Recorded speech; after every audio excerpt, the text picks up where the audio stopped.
savez, les banques sont nos partenaires. Hein. Les banques sont les partenaires de l'État.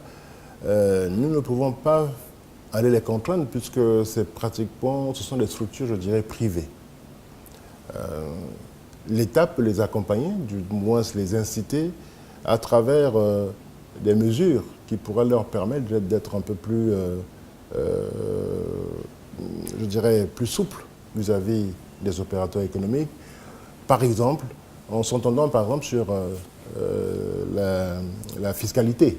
Hein. On peut arriver à s'entendre sur ces questions-là. Et nous avons déjà même commencé le débat. Je pense qu'il y a une rencontre qui va se faire. Je demande à ce que cette rencontre se fasse, puisque les banques se plaignent du fait que il y a un niveau de taxe parfois qui est un peu élevé. Elles sont obligées, par exemple, de les répercuter, par exemple, sur leur clientèle.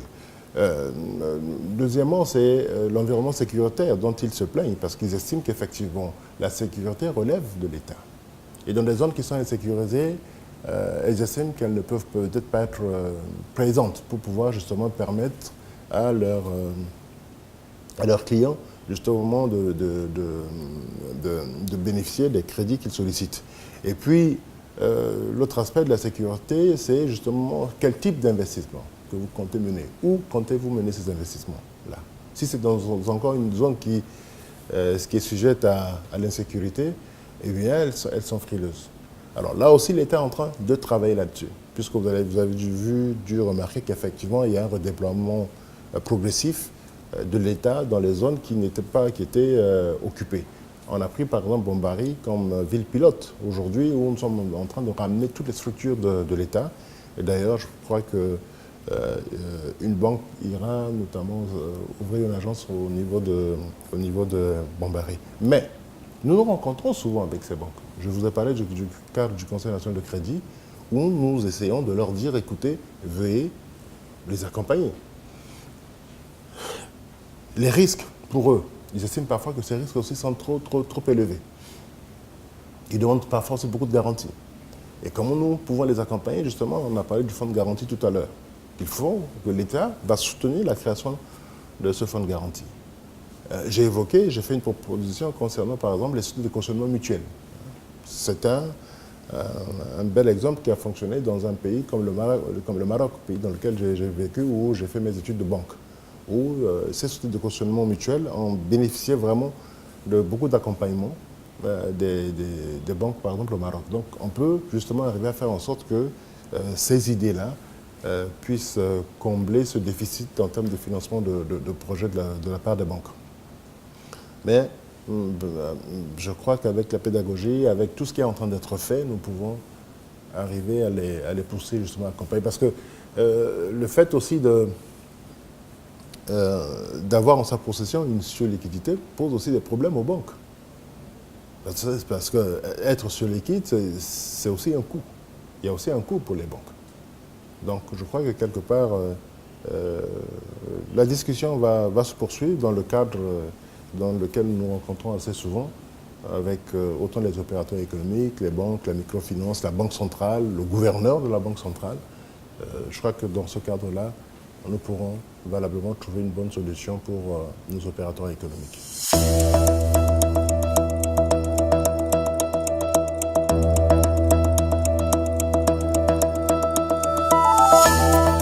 Cette question est importante parce que, en vous parlant de la transmission des comptes de l'année 2015 à l'Assemblée nationale, il fallait reconstituer la comptabilité de l'État.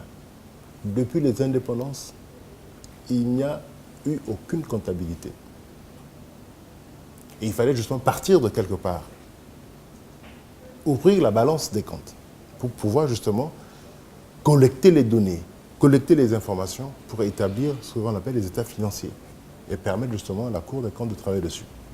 Il n'y avait pas d'éléments. À la rigueur, il faut remonter peut-être jusqu'aux indépendances, on faisait peut-être la passation de services.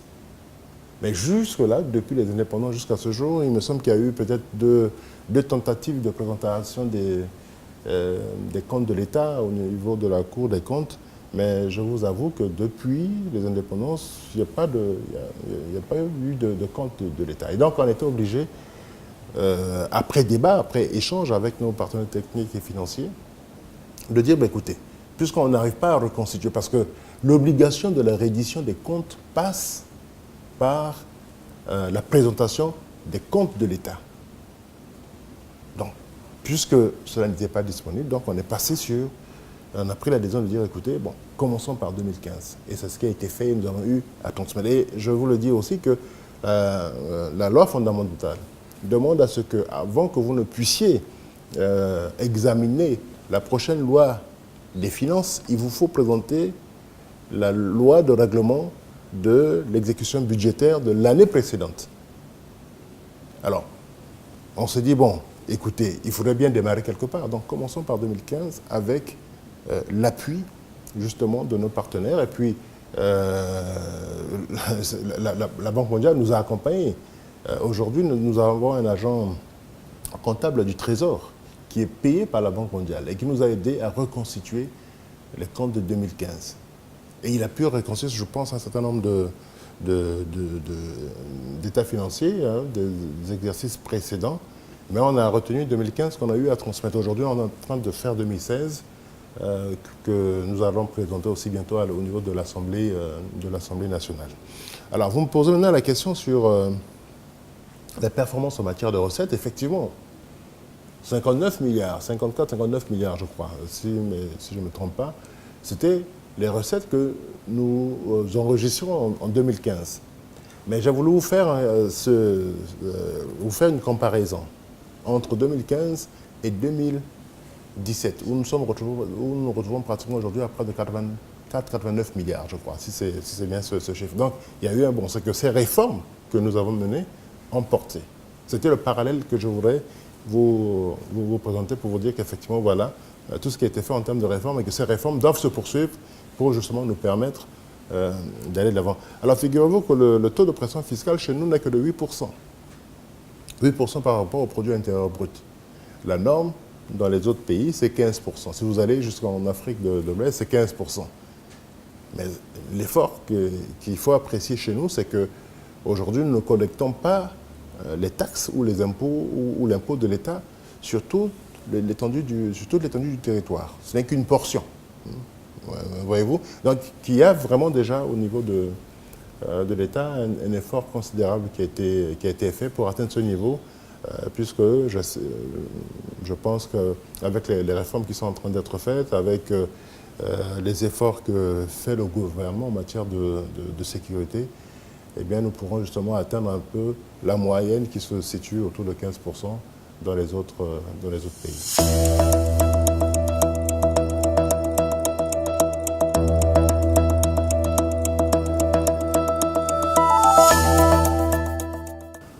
Eh bien, je suis vraiment déterminé à poursuivre les réformes. Les réformes font mal. Et tant que je serai là, encore dans mes fonctions, ces réformes vont se poursuivre. Vous savez, vous avez parlé de développement économique, il n'y a pas de développement sans réforme. Vous avez parlé de l'orthodoxie financière. Eh bien, sans réforme, vous ne pouvez pas du tout atteindre cette orthodoxie financière. Donc nous sommes obligés d'y aller. Je vous ai parlé de la parafiscalité. Parfois, je ne me fais pas comprendre, mais je suis obligé d'aller vers la rationalisation de la parafiscalité. Le compte unique du Trésor, je vous en ai parlé. Et il nous faut arriver à maîtriser nos dépenses. Il nous faut arriver à maîtriser la chaîne de nos dépenses. Il nous faut arriver à maîtriser la chaîne de collecte de nos ressources. Et pour y arriver, il faut qu'il y ait, comment dirais-je,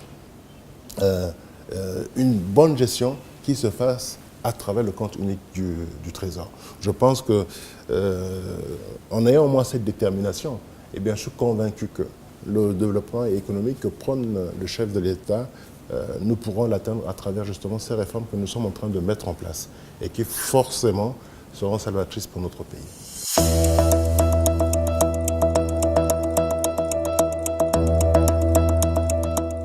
Ah ben bien sûr, c'est une année charnière parce que vous allez vous rendre compte que nous avions par exemple pris la décision de faire en sorte que l'année 2018 soit axée sur la mobilisation de ressources internes. Nous sommes déjà à notre 3e revue avec le Fonds monétaire nous allons entamer la 4e revue d'ici le mois de juin. Il y a des objectifs que nous devrions forcément atteindre. Et ces objectifs-là vont passer justement par, par la nécessité d'atteindre un peu les différentes, d'atteindre les objectifs que nous nous sommes fixés en termes de recettes au niveau de la douane, au niveau des impôts et au niveau du trésor.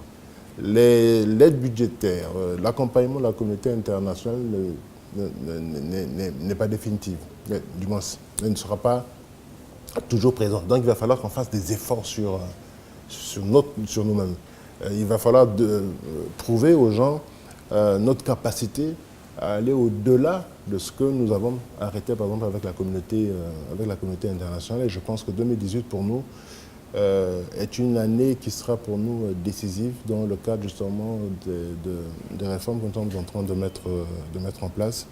Et j'espère vraiment que nos régies financières, j'espère que nos compatriotes, j'espère que les différents responsables de ces régies-là vont faire en sorte que nous puissions atteindre ces objectifs-là, parce qu'il est pour nous essentiel. Si on a pu faire 3 revues, c'est que nous pouvons faire aussi la 4e revue.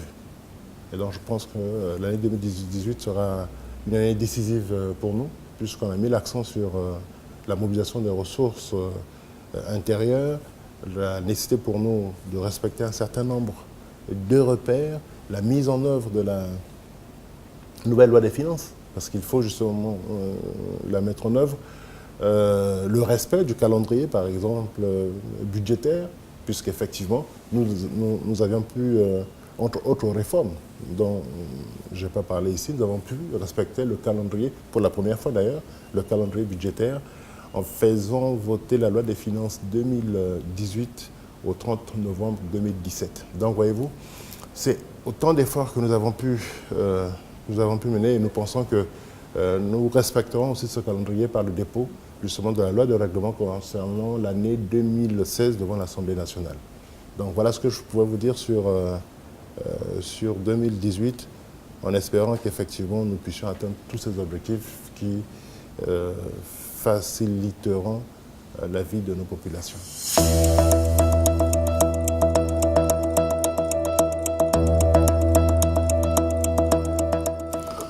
En tout cas, pour terminer, je voudrais aussi remercier mes collaborateurs avec qui nous travaillons tous les jours et qui ne cessent vraiment de se mobiliser dans le cadre du travail que nous sommes en train de mener, dans le cadre des réformes de la gestion des finances publiques, et avec aussi l'implication du chef de l'État qui, lui, préside le comité de suivi de gestion des finances publiques, puisqu'on se réunit régulièrement, et avec lui, et avec avec tous mes collaborateurs. Donc c'est l'occasion pour moi aussi de les féliciter pour tout le travail qui est abattu. Mais je voudrais avoir une mention particulière pour Bangui-Wood. En tout cas, j'ai eu déjà l'occasion de travailler avec vous. Je voudrais vraiment vous féliciter. Vous faites honneur à nous autres, parce que ce n'est pas aussi évident d'avoir des compatriotes qui arrivent à faire un travail de qualité. Et lorsque j'ai su que vous devriez en principe venir pour nous accompagner dans les festivités relatives à l'an 2, eh bien, personnellement, j'ai beaucoup apprécié. Donc, je voudrais aussi vous remercier pour tout le travail que vous faites. Merci.